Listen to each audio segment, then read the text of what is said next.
Hello. Welcome back to the Deep Dive. We are so happy you are here with us today. We really are. Whether you are walking, driving, or maybe just relaxing at home, we are just so glad you chose to spend this time with us. It's wonderful to be here. And today we're going to do something a little different. We are going to slow down. Okay. We're going to take a deep breath. I think we all need that. Life can be, well, it's so fast, isn't it? And so busy. It is. Sometimes we just forget to stop and breathe. Exactly. So today is about you. It's about understanding who you are inside. We're doing a deep dive into a very special course. It's a 21-day course, and it's called Understanding Your Inner Self, Creating Joy. That's a beautiful title. Understanding your inner self. It sounds, I don't know, very peaceful. It is. So what is our mission today? What are we trying to learn here? The mission is simple, but it's also very big. We want to learn how to be confident. Okay. We want to understand ourselves. And I think most importantly, we want to find true happiness. True happiness. That is a big goal. I mean, everyone wants to be happy, but it can be so hard to find. It is a big goal. But the source material, this course, it says it is possible. And the key is to understand our inner self. Our inner self. Yes. If we understand who we are inside, we can live a life that is, simple and happy. We can stop fighting with the world. I have a question before we really jump in. Why do we need this? I mean, why is this important right now? That is a great question, a really important one. And I want you to think about your life. You, listening right now, think about school. Yeah. How many years did you go to school? Oh, wow. A long time. I went to primary school, then high school, and then university. So maybe 16 years, maybe even more. Exactly. Most people spend 12, maybe even 20 years in school. And we learn so many things. We learn mathematics, we learn science, we learn history, we learn geography, we learn how to do a job. Right. We learn a lot of facts about the outside world. We learn how the world works. Yes, we learn the worldview. But let me ask you this. How much time did you spend learning about yourself? About myself. Yeah. How much time did you spend learning about your feelings? Or how to be happy? Or why you feel sad sometimes? Did you ever have a class called How to Understand Yourself? To be honest, Yeah. almost zero time. I mean, we don't really have a class for happiness in school, do we? No. We just sort of hope we figure it out along the way. Precisely. And this is the problem. We know everything about the world, but we know very little about the human inside of us. We're experts on the outside, but strangers on the inside. That's a powerful way to put it. So this deep dive is going to fix that. We're going to look at the human view. I love that. We're going to study us. Okay. Let's jump into the first big idea. The source material uses a really interesting picture to explain life. It's a picture of a boat on a river. Yes. This is a very powerful image. I want you, the listener, to close your eyes for just a second, if you're safe to do so, and just imagine a wide river. Okay, I'm imagining a river. The water is moving. Right. Now, imagine a boat on that water. And that boat, well, that boat represents you. It represents your life. And the boat wants to go somewhere. It wants to go from point A to point B. Okay, so the boat is moving. It has a destination, a goal. Now, there are two ways this boat can move. The first way is called downstream. Downstream, that means Yeah. going with the water, right? Yes, exactly. The water is flowing in one direction, and the boat is going in the very same direction. The water is actually pushing the boat. Okay, so the water is helping the boat. Exactly. So if the boat goes with the flow, what happens? How does it feel? Well, it would be easy. The boat moves fast. You don't even have to work hard. The river is doing the work for you. You can just sort of sit back and steer it a little. Right. It's effortless. It feels light. Now imagine you have an engine on that boat. Or maybe you have oars to row the boat. If you use the engine while you're going with the water, Oh, you go super fast. super fast, you get to your destination very, very quickly. That sounds great. That is the kind of travel I like. So what's the second way? Well, the second way is upstream. Ah, This means the boat is trying to go against the water. The water is coming at you, it's pushing you back, but you are trying to push through it. oh, that sounds terrible. That sounds really, really hard. It is very hard. You have to work so hard. You need a strong engine. You have to row with all of your power. You're sweating. Your arms hurt. And guess what happens if you stop working, even for a minute? If you stop working, the water just pushes you back. You go backward. Immediately. You lose all your progress instantly. Exactly. You might even crash against the rocks on the side. It's just constant stress. Okay, so this is a metaphor, right?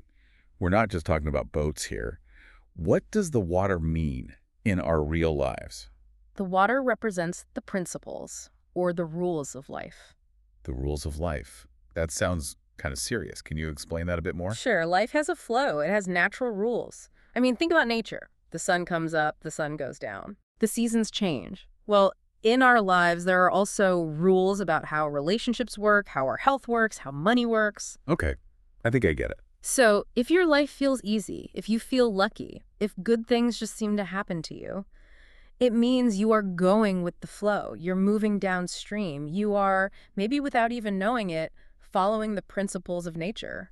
That makes a lot of sense. Yeah. So if I'm happy and I feel successful and things just feel smooth, I'm in the flow. You're in the flow. But let me ask you, have you ever felt like life is just a fight? Oh, definitely. Sometimes I feel like I'm working so hard, but I'm just not getting anywhere. I feel tired and stressed out. That feeling, that is the feeling of going upstream. If your life feels very hard, if you're stressed all the time, if you try very, very hard, but you just cannot seem to succeed, you might be going against the flow. You're fighting the rules of life. You are. Wow, that's a really big idea.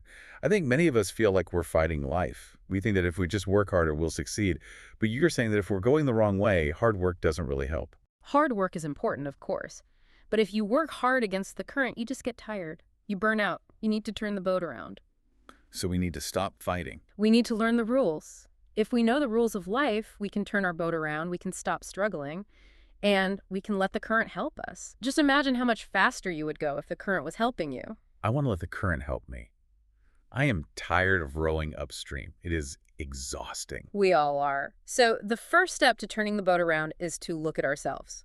We need to see what is stopping us. And the source material talks about something called the 6 chains. Chains, like big heavy metal chains. Yes, exactly like that. Imagine a person, maybe a small person, drawn on a piece of paper. Now imagine drawing 6 big, heavy chains wrapped all around them. Okay. Yeah, that person is stuck. They can't move, they can't run or dance or anything. These chains represent 6 common fears. These are the fears that stop us from growing. They stop us from being happy. They keep our boat stuck in one place or even going backward. Let's go through them. I want to know if I have these chains. I have a feeling I might have a few of them. What's the first one? The first chain is a very, very common one. It's the belief that I am ordinary. Ordinary, you mean like Yeah. normal, just an average person. Yes, it's Yeah. that little voice inside that tells you, I'm not special, I'm just a normal person, I can't do big things. Big things are for other people. Yeah. You know, famous people, rich people, smart people. Not for me. Oh, I know that feeling. It's when you make yourself small, you think, who am I to start a business? Or who am I to write a book? Exactly. That is the chain of self-limitation. It stops you before you even start. You think you're not good enough to be great, so you don't even try. That is a huge chain. Yeah. And it's very sad, too. Okay, what's the second chain? The second chain is the fear of failure. Ah, the classic one. Everyone knows this one. If I try, I might lose. Yes. If I start a new business, I might lose all my money. If I try to speak English, I might make a mistake and look silly. So because we are so scared to fail, we decide to do nothing. We choose safety over growth. That is so true. We stay in our safe zone, our comfort zone, because we're afraid of the pain of failing. But if we don't try, we've already failed. Right. Exactly. By not trying, you have guaranteed failure. Now, let's look at the third chain. This one is connected to other people. It's the fear of criticism. Criticism. So being scared of what other people will say about us. Right. We worry so much about what other people think. What will my neighbors say? What if my family laughs at me? What if my friends think I'm being stupid? This fear is very, very strong. Yeah. We're social animals. Yeah. We want people to like us, so we don't do anything new or different because we don't want people to judge us. Yes. We end up letting other people control our lives. We live for their approval, not for our own happiness. And that is a very heavy chain to carry. Yeah, nobody likes being laughed at. Okay, what's number 4? Number 4 is lack of conditions. This is when we say, I don't have enough. Like, I don't have enough time. I say that all the time. Yes, that's a big one. I don't have enough time. I don't have enough money. I'm not ready yet. I don't have the right computer or the right clothes. We're always waiting for the perfect condition. But the perfect condition, it never comes, does it? No, it never does. If you wait for everything to be perfect, you will wait forever. This is an excuse we use, a very good one, to delay starting. That is a big trap. We always think, oh, I'll do it next year when I have more money, but then next year comes and we still don't do it. Correct. And the fifth chain is very similar. It's the lack of knowledge. I don't know enough yet. Exactly that. I'm not smart enough. I need to study more before I can try. I need another degree, another certificate. But often we learn by doing. You can't learn how to ride a bicycle by reading a book about it. No, you can't. You have to get on the bike and probably fall a few times. That's very true. If you wait until you know everything, you will never start. You have to start in order to learn. And the last one, number 6. Yes, what's the final chain? The sixth and final chain is lack of vision. Lack of vision. Does that mean you can't see? It means you can't see the futures. You don't know where you are going. You feel lost. You don't have a clear goal or a destination for your boat. Ah, I see. So if you don't have a map, you don't know where to go. You're just floating. Exactly. And if you don't know where you're going, you just float around. You waste your time and your energy just going in circles. Wow. Those are 6 heavy chains. Let's review them quickly. I am ordinary, fear of failure, fear of criticism, lack of conditions, lack of knowledge, and lack of vision. Listening to this, I think I have a few of those chains on me right now. We all do. It's part of being human. Everyone has these fears. But the goal of this deep dive, the goal of this course, is to break those chains. We want to be free. Yes, I want to be free. How do we do it? Well, the source material gives us another beautiful example of how to break them. It uses the egg analogy. An egg, like a chicken egg. Yes. Just picture a simple egg. It's fragile. It's sitting there. Okay, I see the egg. Now imagine a force breaks the egg from the outside. If I take a spoon and I hit the egg from the outside, what happens? It breaks. It cracks open. Huh. And, well, usually it becomes food. It becomes a fried egg for breakfast. Right, it becomes food for someone else, but what does that mean for the egg? For its potential life? It's the end of a life. The egg is destroyed. It's the end. That's kind of sad. It didn't get to become a chicken. Now imagine the force comes from the inside. The egg breaks, but the push comes from inside the shell. A little beak starts pecking at the shell from the inside. What happens then? A chicken comes out, a baby chick is born. Exactly. It's a new life. It's the beginning of something wonderful. Oh, I see where this is going. This is a very deep It's comparison. profound, isn't it? If we are broken by the outside world, by society, by pressure, by sadness, by people telling us what to do, we become food. We're used by the world. We are. We are destroyed. So, if I let my boss or my neighbors pressure me until I finally break, I'm the fried egg. You're the fried egg. But if we break our chains from the inside, If we break them ourselves. if we change because we want to change, because we have the energy and the hope and the love for ourselves, then we get a new life. We grow. We transform. That is beautiful. We need to be the chicken, not the fried egg. Yes. Be the chicken. Do not wait for life to hit you. Break the shell yourself. We must change because we love ourselves, not because we are forced to. I love that phrase. Change because you love yourself. Don't wait for a crisis to make you change. And when we break these 6 chains, we become bigger. The source material describes it like a person growing giant. Their arms get big, their legs get big, they become capable of handling anything, and the problems that used to look so big now look very small. That's a great image. I want to be that giant person. I want to break those chains and grow. And you can. It starts with just identifying them, just like we did today, just seeing them. Okay, before we go to the next part, I want to stop for a second. We're talking about breaking chains and setting goals. So, listener, I have a question for you. Yes, you listening right now, we're talking to you. I have a question for you. What is one goal or one change you want to make this year? It could be anything. Do you want to learn English? Do you want to be healthier? Maybe you want to be kinder or start a new hobby. Think about it for a moment. What is your point B? Where does your boat want to go? Tell us in the comments below if you're watching this. Right. Or just say it out loud to yourself right now. Commit to it. What is your goal? Taking that first step of just saying it, it's very powerful. It gives you direction. It really is. Okay, let's get back to the lesson. So we've talked about the boat and the river. We've talked about the egg and the chains. And now we're going to talk about a room, a dark room. Yes, the dark room principle. This is, I have to say, my favorite part of the entire course. Oh, really? Why is it your favorite? Because it is so simple, but we always forget it. Okay, so imagine a room that is completely dark. The windows are closed, the doors are shut, you cannot see anything at all. Okay, it's pitch black. I can't even see my hand in front of my face. Now you want the room to be bright. Yeah. You want light, you want to see. What do you do? Well, I turn on the light. I flip the switch on the wall. Exactly. You turn on a switch. Or maybe you light a candle. But let me ask you a strange question. Can you shovel the darkness out? Shovel it, like digging dirt, like taking a spoon and scooping it out. Yes.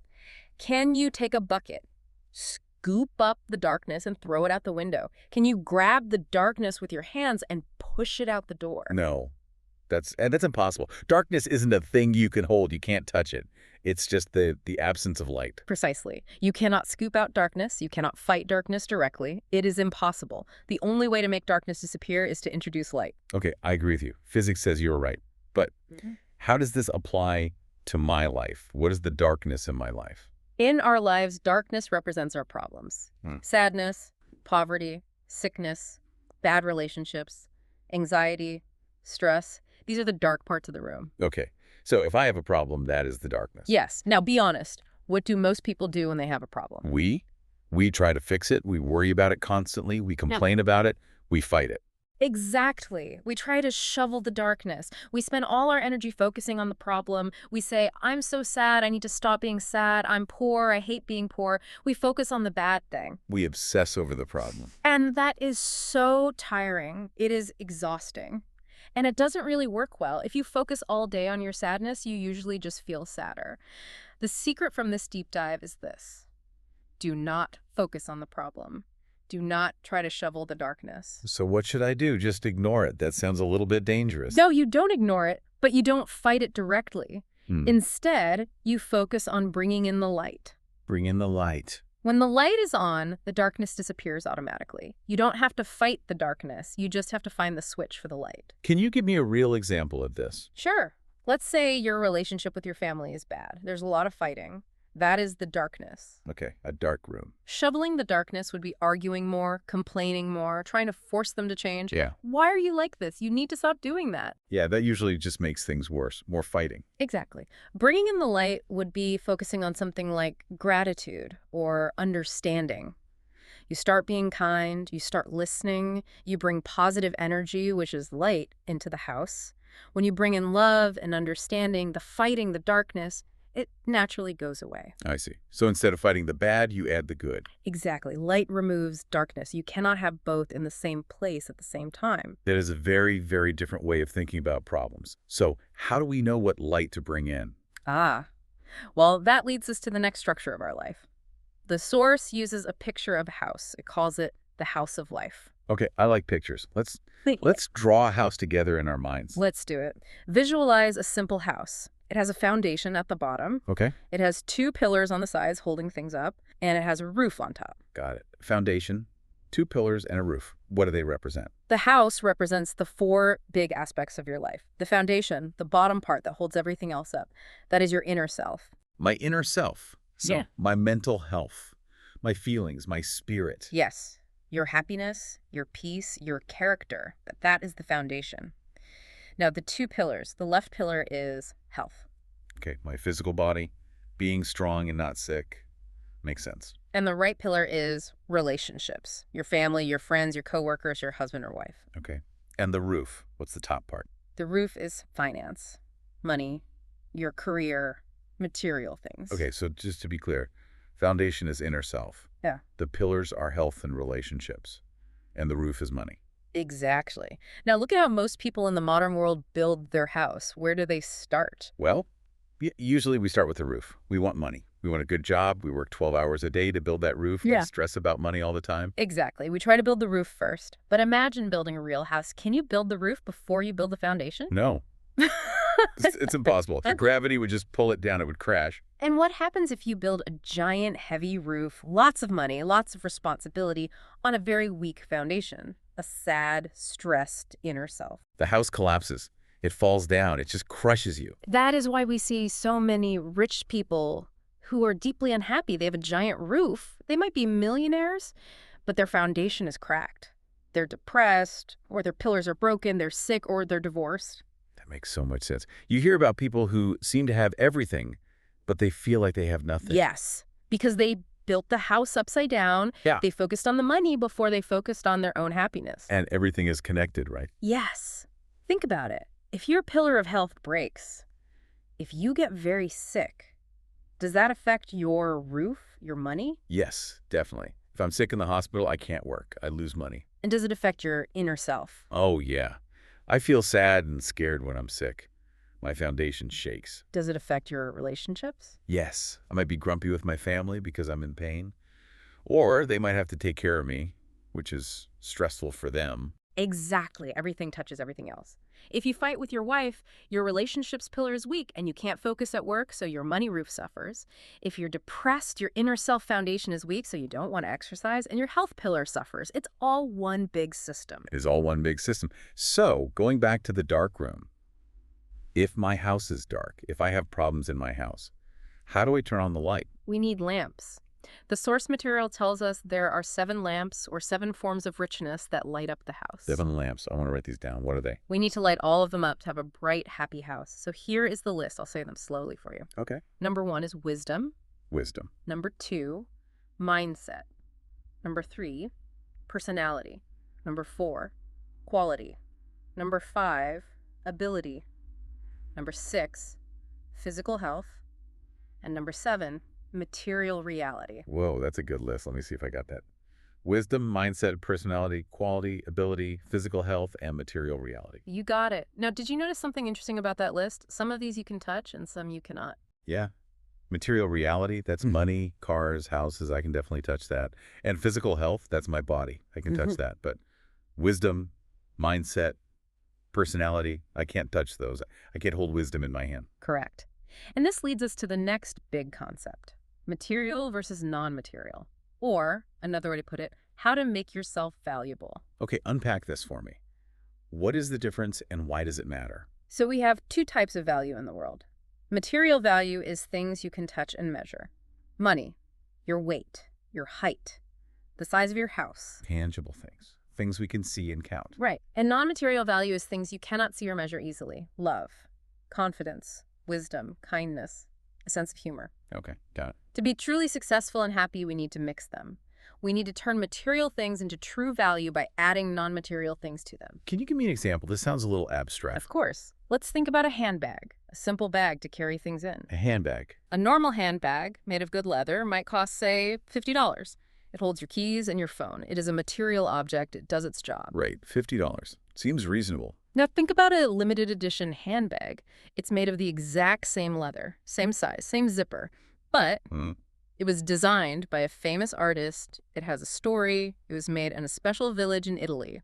It represents style and luxury. How much does that bag cost? Oh, thousands of dollars. Yeah. Maybe $5,000. Maybe even more. But why? The material is the same leather. Why is it 100 times more expensive? It's the story. It's the brand name. It's the feeling it gives you when you wear it. You feel special. Exactly. The story, the brand, the feeling, those are non-material values. When you add non-material value, the story, to the material object, the bag, the price goes way up. Ah, I see. You are non-materializing the object. You're giving it a soul. Yes. Now apply this to you. Apply this to a human being. How do I do that? Yeah. How do I make myself expensive? Imagine 2 people applying for a job. Both have the same university degree. Both have the same skills on their resume. That is their material value. They are equal on paper. Okay, 2 identical candidates. But one person is also kind.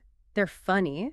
They are wise. They are calm under pressure. They have a great mindset and a warm personality. Well, that person is much more valuable. I would hire that person immediately. I would want to work with them every day. Exactly. They have non-materialized themselves. They added wisdom and mindset and personality to their ability. They are not just a worker. They are a valuable person to have around. So if I just focus on my skills, like learning to type fast or how to code, that's just material. That's the $50 bag. Yeah. But if I also focus on my inner self, on being a good person, being wise, being happy, I become the $5,000 bag. Yes. You become a treasure. The source says, if you are just good at your job, that is okay. But if you are also kind, happy, and wise, you are invaluable. People will always want to be around you. I love that. Yeah. It means that working on my personality is just as important as working on my job skills. Maybe even more important. Because your personality and your mindset, those are the lights that chase away the darkness in your house. They strengthen your foundation. This is all connecting now. The house, the lights, the value. It's all about building that strong inner self. Yes. And now you might be asking yourself, okay, how do I do this every day? This sounds like a lot of work. Do I have to meditate for hours? I was just going to ask that. How do I build wisdom and mindset on a Tuesday morning when I'm tired and busy and have to go to work? The source gives us a very simple tool, a practical tool. It's a brain activation exercise. It's a habit. Brain activation. That sounds like a superpower. It is a superpower. It literally changes how your brain works. And it's a daily practice. Every day you need to look for three things. Just three things. That's it. Just three. Number one, That's it. a lesson. Number two, something useful. And number three, a realization. Okay, let's break them down so we understand them perfectly. What is a lesson? A lesson is just something new you learned. It can be very small. Oh, I learned a new English word today. Or, I learned that this road has a lot of traffic at 8 a.m. Just new information. Simple enough. What is something useful? The source calls this inspiration in some translations. Yes. Something useful or inspiration is something you can apply. It's when you learn something and you think, wow, I can use this in my life. Ah, okay. So if I learn a new recipe and I think, I'm going to cook this for dinner tonight, that is useful. Exactly. It connects knowledge to action. It's not just in your head, it's in your hands. And the third one is a realization. Our realization. This is the aha moment. It's when you have a question in your head for a long, long time and then suddenly, click, you understand, the light bulb turns on. Oh, I love that feeling. It's like when you finally understand a math problem, or when you suddenly realize why your friend was acting strange last week. Aha, now I get it. Yes. So the practice is this. Every day before you go to sleep, you ask yourself, 1, what did I learn today? 2, what was useful today? And 3, what did I realize today? Why do we need to do this? Why not just, go to sleep? Because of the dark room. The dark room again. Yes. Think about how most people end their day. They lie in bed and they think about what? Their problems. Oh, I made a mistake at work. My boss was mean to me. The traffic was so bad. I'm so tired. Exactly. They are shoveling darkness. They are reviewing all the bad things that happened. It's true. We naturally look for the bad stuff. It's a habit. But if you force your brain to look for a lesson or a realization, you are turning on the light. You are training your brain to see the good. You're retraining your brain. Yes. Even if something bad happens, let's say you miss the bus in the morning. Okay, that's bad. That's darkness. I'm late for work. A normal person says, I am so unlucky, today is a terrible day, I hate this. They focus on the problem. But a listener of this deep dive says, okay, I missed the bus, what is the lesson here? Maybe the lesson is, I need to leave my house 5 minutes earlier. Perfect. Now, it is not a bad day, it is a lesson. You turn darkness into light, you turn failure into wisdom. Or maybe the realization is, wow, I'm really stressed in the mornings, I need to go to bed earlier so I can wake up calmer. Exactly. When you look for lessons, you stop being a victim. You stop being the fried egg. You become the chicken breaking the shell. You are growing. I see how it all connects. The boat, the egg, the light, the house. It's all about taking control of your inner world. That is it. That is the secret. We cannot control the river. The river will always flow. We cannot control the weather. But we can control our boat. We can turn on the lights in our house, and we can train our brains to see lessons instead of problems. This has been such an inspiring conversation. I feel calmer already. I feel like I have some tools now. Me too. It's always good to remember these things. It helps us navigate the river of life a little better. So let's summarize. What is the main takeaway for our listeners today? If they remember only one thing from our conversation, what should it be? If I had to put it all into one sentence, it would be this. Do not focus on fighting the darkness. Instead, turn on the light by learning, understanding yourself, and being kind. Beautiful. Don't shovel darkness. Turn on the light. And remember the boat. Stop rowing upstream. Learn the rules of life, understand your inner self, and let the flow help you. I am going to try the 3 things exercise tonight.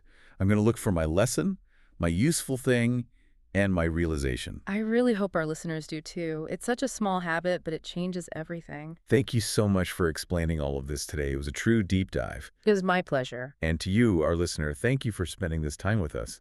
We hope you feel a little lighter and a little wiser. Indeed. If this video helped you, please like and subscribe to our channel for more English practice and motivation. See you next time.